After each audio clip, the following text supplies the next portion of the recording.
Mes chers compatriotes, le 29 octobre dernier, l'Union européenne et l'Australie ont officiellement constaté l'échec de leurs négociations en vue de conclure un accord de libre-échange. C'est un échec cinglant pour les ultralibéraux de la Commission de Bruxelles qui poussaient depuis juin 2018 pour finaliser cet accord. Mais c'est aussi et surtout une victoire pour nos agriculteurs car cet accord aurait été catastrophique pour nos éleveurs ovins et bovins ainsi que pour nos betteraviers. La défense de l'agriculture européenne, et en particulier française, est d'ailleurs bel et bien la raison officielle de cet échec.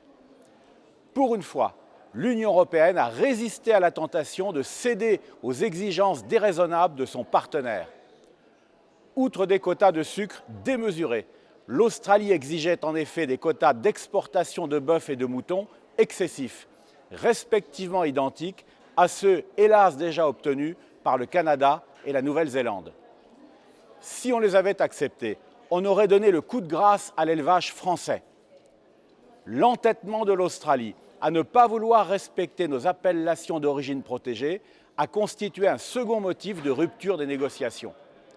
L'Australie voulait en effet inscrire dans l'accord sa liberté d'exporter vers l'Europe ces produits qui usurpent les noms de célèbres appellations européennes, comme par exemple le roquefort français, la feta grecque ou encore le jambon de Parme italien. Là encore, pour une fois, l'Union a tenu bon. La tentation de céder était pourtant forte, car l'Union souhaitait signer l'accord avec l'Australie, comme elle l'a déjà fait avec le Chili, pour accéder aux minéraux critiques que possède ce pays et qui sont nécessaires à la fabrication des éoliennes et des batteries de voitures électriques. Mais cette fois, l'agriculture n'a pas été sacrifiée à cet impératif énergétique.